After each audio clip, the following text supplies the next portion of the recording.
Hello YouTube and welcome here to some pretty awesome Guild Wars 2 PvP gameplay. And as you can tell here, I'm playing with the warrior class.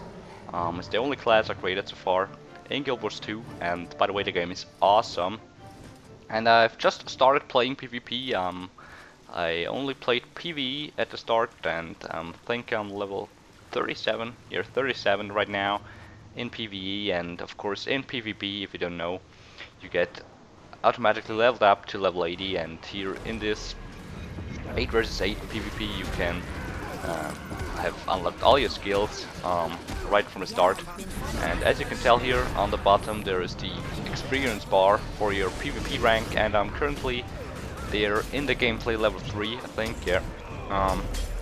And right now I think level 5 or close to level 5, so I haven't played really that much, about like 20 games or so far, but this gameplay was pretty awesome, so I joined here a bit late, but that's okay. In the end it will be a very close game, and you'll see now it's pretty even. I'm in the blue team, so we have 63 points and the enemy is leading by about 20 points, so it's really hard, but I think with the warrior it's really here press wrong button, really fun, the PvP so far. You can take a lot of damage, and as you can tell here, I'm playing here now with a shield and a one-hand sword, and as a second weapon set I have like equipped this huge two-hand sword, which is pretty awesome looking. And if you don't know, you can't improve your gear in PvP. You only can get new skins for your weapons, and this two-hand sword is one awesome skin I got from the boxes that you get, or the chests, where you can spend your PvP honor points, I think it's called in English, on. So that's also a nice little motivation to keep playing.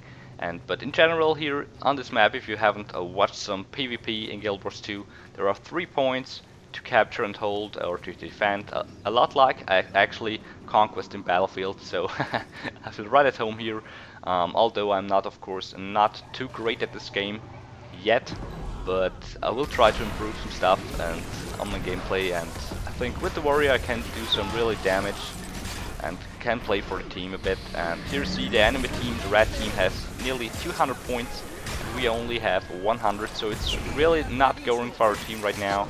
And it's actually sometimes really hard to come back if the enemy team is really playing together and kills you a lot of times. Like here I got taken out, I think, the second time right now, but I also made some awesome points that way, and here I didn't have a chance because I got swarmed by a lot of enemy dudes.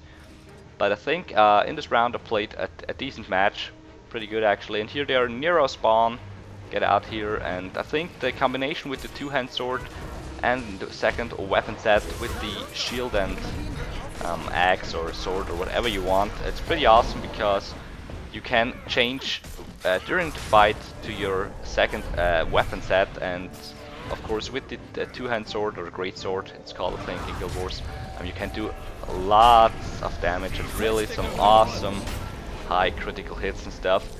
And with the shield, of course, you can stun the enemy, and also we'll be doing a separate video, think about that.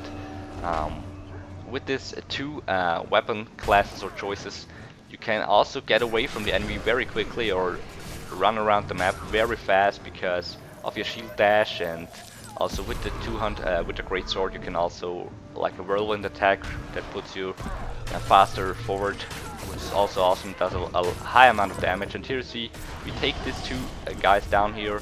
It was really awesome. He used his last chance, or don't know what's called, where you can stand up or get up when you're down and play for a few seconds some more, and I think when you get the kill you get revived, or I'm not so sure about that in PvP. In PvE it's like a new chance, a bit like in Borderlands, I think. And also it has some elements of Gears of War.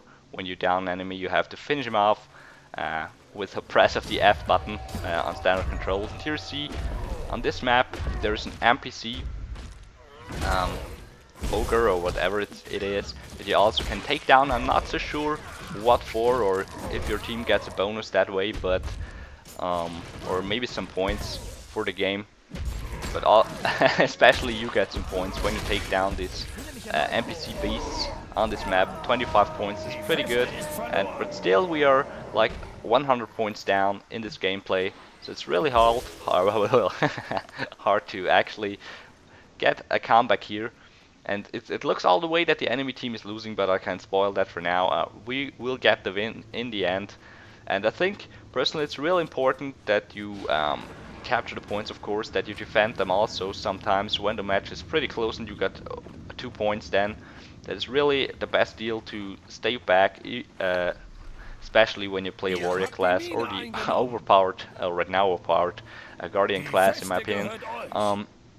But also it's really what I do when it's a really close game. I try and run into some enemy groups that are on the way to a point and try to stay alive as long as I can, and then try to kite them around the map, because sometimes they just all want some points that kill you, and then probably I will go down, but in the process, while I'm running away from them and dealing a bit of damage and trying to stay alive, we got enough time to stack up some points with our captured points. So if you understand what I mean, it's really awesome to play with the warrior. I think that you can really slow down the enemy's movement and also get probably some kills. Well, sometimes with the warrior, when you are up against 2 elementalists, or I'm not so sure about the English class names because I have here the German settings, of course, against some magic dudes, you can pretty easily take out 2 if you're lucky, or not if you're lucky, if you're playing it right and stun them all the time and stuff. And here you see the awesome damage that the Great Sword can deal out, and it's also an EOE damage, so it's pretty awesome. But of course, with the 100 sword or 1000 swords, what the skill is, it does a lot of damage, but in the end you have to stay still. So if the enemy dodges it or rolls behind you or something like that, which you can do in this game pretty easily to dodge some attacks, and then you're pretty much screwed and you have to wasted a combo. But yeah, if you want to really do consistent AoE damage, I would say you should play with 2 one-handed axes or something. Then you can do this kind of cool whirlwind where you can do AoE damage and also run around the map while you're doing it, as you see here. Perfect example of it. And this does also really awesome damage. And of course here I think I get down, but I am in last chance because, or get up again, because I think someone finished that other guy, or I killed that other guy behind me there. And here we are both down, and there is a second enemy that finishes me off in the end. But now you see they're really, you need 500 points to win a match, and they got nearly 470 points, so it's a really fucking close game, and I actually don't know how exactly we managed to take the win in the end. But I think we get now 2 points controlled, and over the 3rd point there's a huge fight going on here, and I try to join the battle and help my team win the game. And also, if you're wondering or want to know which skills that I'm using here in this gameplay, then write in the comments and I will try to reply to you. So, and you see it's a really close game right now, and I said I spoiled it. I should have spoiled the ending, but never mind. And if you enjoy watching these PvP gameplays, then tell me, and please thumb up the video and leave a comment if you want to see some more, and then I will gladly be uploading some more, because I have some really awesome matches stored on my hard drive, and I also will be trying out some other classes in the future for PvP, like Mage or something. And here we take the video. Thanks for watching, guys, and take care. Euer Team war siegreich. Euer Gegner hat die Mine eingenommen.